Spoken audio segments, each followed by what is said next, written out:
guess we're gonna do another one just to show you guys.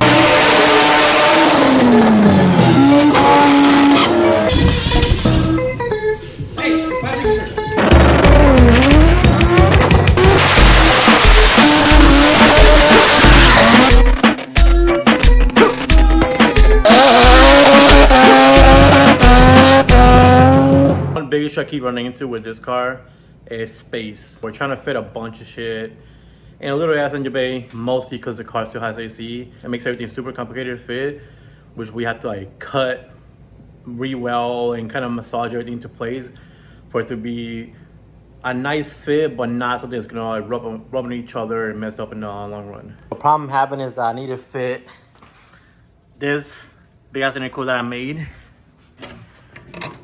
into this spot. So it's kind of hard to do all the measuring for the brackets literally under the car, and then I have to do the holes for the piping because it's kind of hard to do the piping because the piping needs to come through here, especially with how little space I have. So I did something I didn't want to do, which was take apart the front end. I was super careful with it because the car is restored. I have to be really careful with everything. So I got these out of the way, and now I just gotta pull this up carefully and out of the way. So now I have all the space to work with, which will make the job way easier. Gotta be really careful still, but now I have access to the corners where I need to make holes for the piping to pass. Sorry, Chelsea, but there was no way around this. One of the biggest issues we have because of space is that I had to cut up this really nice billet elbow to try to get around this. The AC pump's huge on this car, and the bracket was like even bigger. It's like this big. So I'm kind of cutting it, trying to hide it away a little bit because we need to pass a 3-inch piping through here and around. The solution was to cut this, put some pipe cuts in it. I started to put one more. That way I can angle this, fit basically this flange right here. Kind of makes everything simple. What you do is like unbolt this, unbolt that. You can get to the sparkles really easy. And then I still have to run the pipe around here, and down that way. So super sad I had to cut a really expensive piece of billet, but there was no way around it because there's no way to fit a 90, especially this close to the lines and this close to this line. So can't do shit about it. Just gotta weld a little more, and then we'll have actually a straight exit so we can make everything super easy. So when you're by yourself, you have to get a little creative sometimes. Like for instance, this is a fishing gaff that I use some welding wire to hold up the intercooler because I only got 2 hands. I can't hold the intercooler and try to make brackets at the same time. So improvise if you're by yourself, and not get a buddy that's gonna sit there for hours, not for hours, sit there for a couple of minutes and hold the piece you're trying to weld straight without yelling at them. So now you get a better idea how the intercooler is gonna fit. It sits right above the grill. Chelsea does want to paint it black, so you don't really see it, but so you don't really notice it. But as you can see, you can't really tell this in intercooler. You have to like get under the car and then be able to see it. I put it in a way that it's still gonna get a lot of air without blocking the oil cooler and still be able to get air to the radiator. Cause you don't want to block the whole traffic of air. When this dam is put on place right here, it will still push air towards the radiator because this gets covered, this gets covered. So not worry too much about basically ducting. But gotta make brackets from here to there, pipe here to there, and that should be it. I don't want to put a bracket in the front, especially when the bumper comes off separately. I'm probably gonna have the piping turn 90 this way and turn 90 this way. That way I'm able to get it around and up to the horns are. I ain't got to relocate the horns, probably somewhere else that won't be in the way. If anything, just put them flat against this, just bend the bracket up. But the piping needs to come out of this right here and this, literally this spot right here. So I ain't gonna have to do some crazy bend around the intercooler. But that's what's gonna go. I just gotta figure out the brackets now, make sure it look good, make sure it's strong, and then weld them on. So the only way you'll be able to tell this car's turbo probably with the turbo whistling. Other than that, the exhaust is super quiet. The engine reports, you won't be able to hear it. And the intercooler is kind of hidden, so it is kind of a sleeper. Not really. If you see Chelsea driving, you already know the car's not gonna be slow. But other than that, you can't really tell it has an intercooler, especially when it's painted black. First bracket, I'm gonna make it super easy. Since we have a hole already there, I'm just gonna use the nutster tool because you can't really fit like the actual tool in here, so you're gonna use this. It's just hold a little bit bigger, put a nut on there, so you can put a bolt on it. And this bracket's gonna fit right here. But that one's super easy, and after that, it helps me be able to do the corners way easier, knowing the front's not gonna move around. So I'm gonna do that real quick, put the nuts on, and then tack this on, and move on to the other brackets. You see kind of how hard to do this is with a normal drill. So if you guys want to copy this bracket, you guys should get one of these or try to figure out how to drill that, because you can see there's no way to get to it unless you drill from the bottom. But slowly make the hole bigger so you don't overdo it. And now it drops into place. Just gotta crimp it and we're done.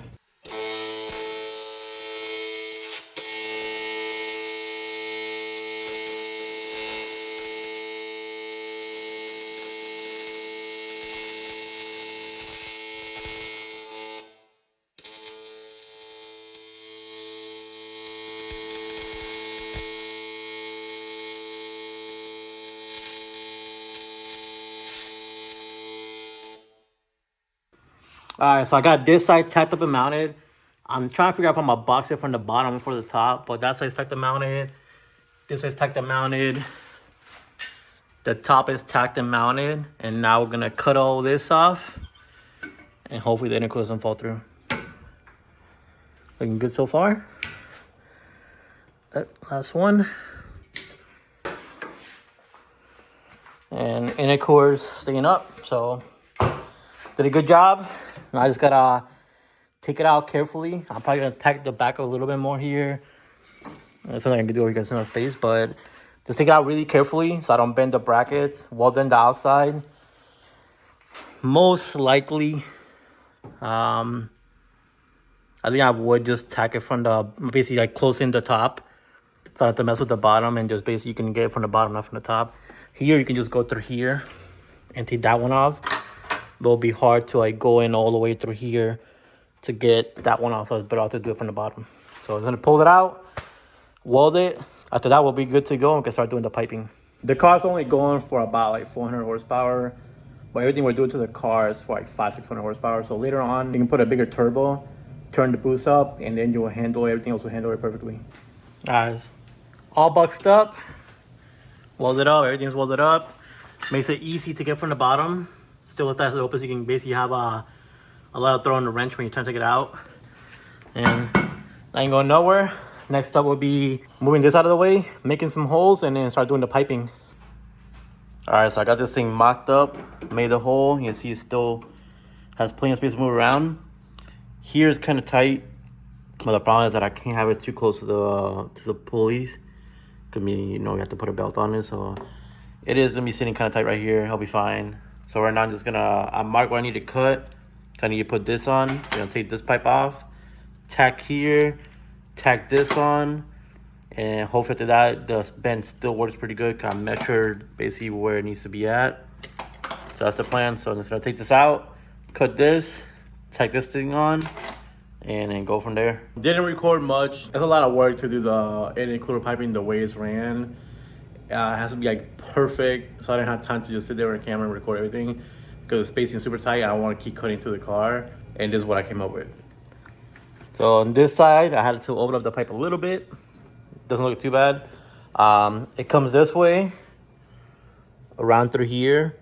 It still has plenty of space. That's not going to touch anything. I am going to put a rubber seal around here so it don't set the piping, and it goes straight to the turbo. So I do have to order like a 2.5-inch 90 and a straight coupler for here, but that's good to go. Over here, it's almost the same thing. This thing is like right there on the money. I did have to like bend this a little bit, that way it doesn't touch. You can see it's kind of close to it. And then over here, I opened up the top a little more. That way lets the pipe have a little more room, so it doesn't gets all scratched up basically trying to put the piping in. But same as before, everything clears. We still have like a little bit of adjustment on the AC pump. It is gonna be tight, but we can't do anything around it because how big the pump is. It kind of gets around everything here. But that's basically that's all you're gonna see pretty much. So it's pretty clean. Next we'll be getting a coupler here and putting a filter right here. So just gonna take everything out right now because it's all tack welded. Clean it up, take the intercooler out, weld the intercooler, weld the piping, and we'll be done with the intercooler setup for this car. I made this coil bracket for versions I had it on my car. So we're gonna put it on Chelsea's car now. Different bracket. It just sits right here under this line, and you're able to bolt in smart coils to this location and run the wires that way. The only issue is that because of spacing, this doesn't fit right. You see how it's like it hits right here. So for it to sit where we want it to, we have to cut this. So we're gonna cut this real quick, bend the metal down, and it just bolts into right here, and the coils fit there.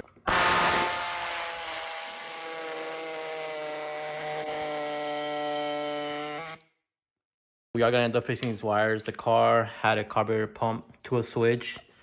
So this is gonna go, we don't need it anymore. And if you look down here, they just jumped it from there, so that's not good. So we're gonna get rid of this shit.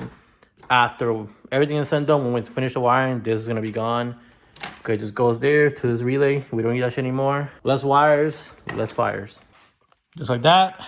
Coils are bolted in. Just gotta get the right bolts for it. I have to go to the store and get them. And after that, just make lines from there to there. We ordered this MSD kit.